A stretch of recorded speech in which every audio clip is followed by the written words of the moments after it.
Hey, welcome back to the channel, or just welcome if it's your first time here. Well, not just welcome, but welcome. Notepad Thursday here on a Sunday morning. A bit unorthodox, I know, but you might watch this on a Thursday. I might release it on a Thursday, I don't know. What we have here in front of us is Honda Urban Express engine, and I've been rebuilding it. It's got new crank bearings, new piston, new rings, new gaskets, new crank seals. And this engine came from, some little town just north of Coshocton, Ohio. I forget the name of the town. And I forget the guy's name. I'll look it up later. No, nothing personal, you know. I think as you get older, you just have more and more to remember, and you forget. You got to push some stuff out of your mind in order to keep remembering all the other stuff. But anyways, we're looking at the inside of the transmission, and this is new video territory. And, you know, it's kind of new territory for me because I've never replaced all these bearings. And what was here was the rear wheel bearing. Let's fetch that real quick. It normally has a rubber seal on both sides. I took off one rubber seal to inspect it, and I probably could have rolled with this one, no pun intended, but you know, we're here, let's replace it. I just drove it out from the other side with a socket. There's a seal that fits over it. I'm going to try to reuse the seal right here. I'm sure I'll look around and see if I can find a new seal. And I forget, I'll have to look up online, maybe put in the description what bearing that is. And then also, whoops, on the other side of the transmission case, I pulled out this one. This one is pretty crusty, needed replaced. Came out of this, and I have one of those bearings. It is a, what number are you?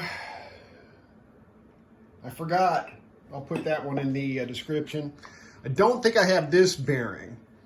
And I'm sorry, back on this one, there's a seal on the other side. I took the seal out and I just popped this out with a socket. So those were easy enough to remove.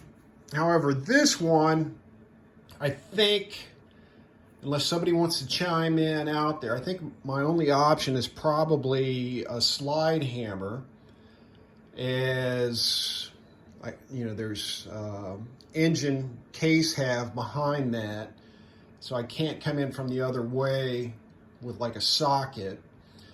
So that's one reason I wanted to film this is, and this one, you know, I've got it to loosen up a tiny bit, but it does not spin. So that one needs replaced, and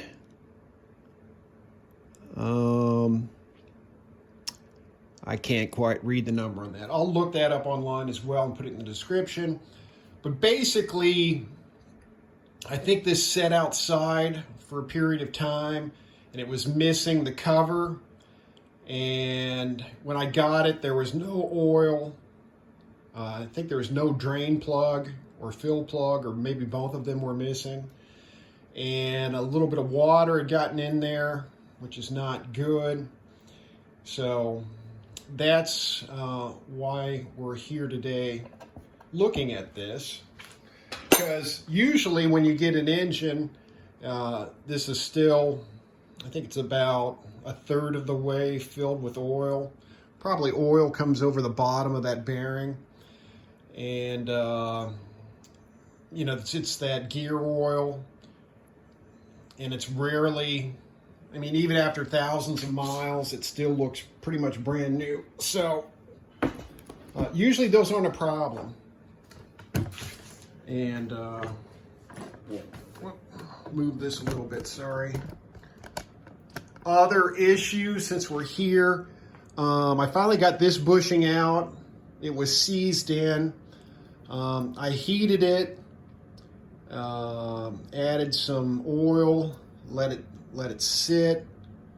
And then when I was banging on the socket to get the bearing out over there, it finally popped out. Other issues when rebuilding an engine, I'll just lean it this way. So I had to go to an M7 bolt here. My local hardware had M7 bolts. I was kind of surprised. And Treats has all kinds of M7 bolts. Bolt Depot had 0 M7 bolts, unless I somehow missed them. And because all the other ones are M6. But anyways, the threads in the bolt hole, there was like a chunk of threads missing. And there still is.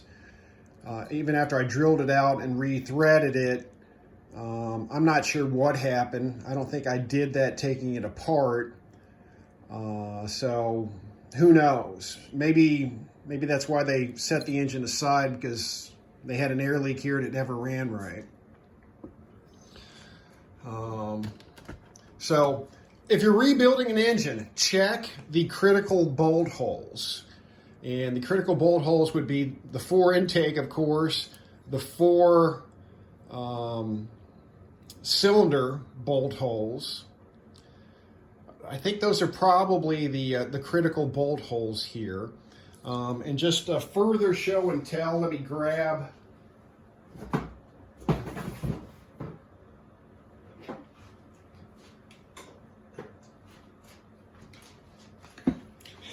couple things. This was one of the original kickstart gears, so you can kind of get an idea of the weathering that this thing underwent. Does have electric start. Again, this is frozen. Well, that spins, but the gear won't spin. So if I want, I can try to get that working. It'd be nice to get that working again, right? Let's see if we can get that working again. And oh yeah, let's see. Oh, and again, sitting in the weather. The main issue here is this bushing is rusted in place. So that's going to be maybe some heat will be involved. Actually, I've had several that are like this. This one's frozen, rusted in place as well.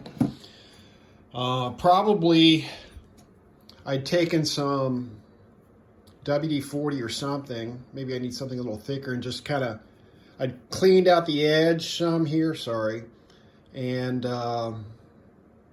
just kind of put some oil on it, let it soak. I'm probably going to have to hit it with heat to get that out.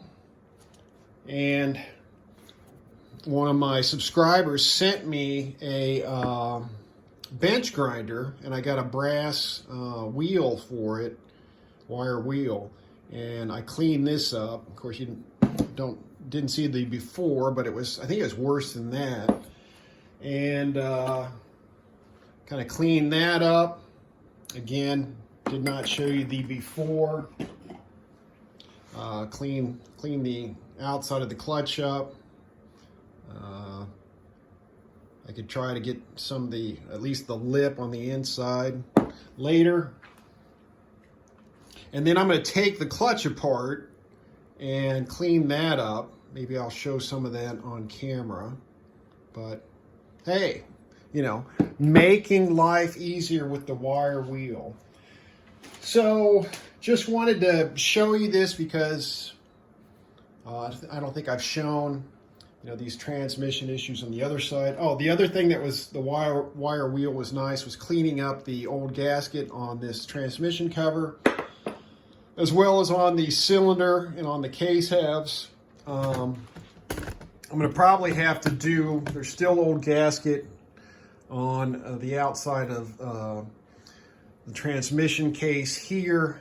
Probably just going to have to do that by hand, just because taken now the whole engine over there to the bench grinder. Probably be awkward. Even the case half was kind of awkward doing that. So anyhow, that's an update on this Urban Express engine. I've got at least a couple candidates to put it on. Probably the silver one. I've got an Urban Express frame that maybe I'll just make into a complete bike. But maybe I'll put this on the silver and then rebuild the silver engine because that definitely needs rebuilt. I think my previous video was on the silver engine, and you could tell with it running, it was very noisy and needed rebuilt. So anyways, I guess I've gone on long enough. Oh, and I've just got a temporary center stand from Express SR just to make this a little easier. I can actually just swap center stands with the silver bike and put this on. So next video, hopefully you'll see this running on the bike, or maybe I'll detail more of finishing this up. Oh, I got to put that gear on too again, heat it up and stick it on. So all right, enough blah blah. Thanks for watching.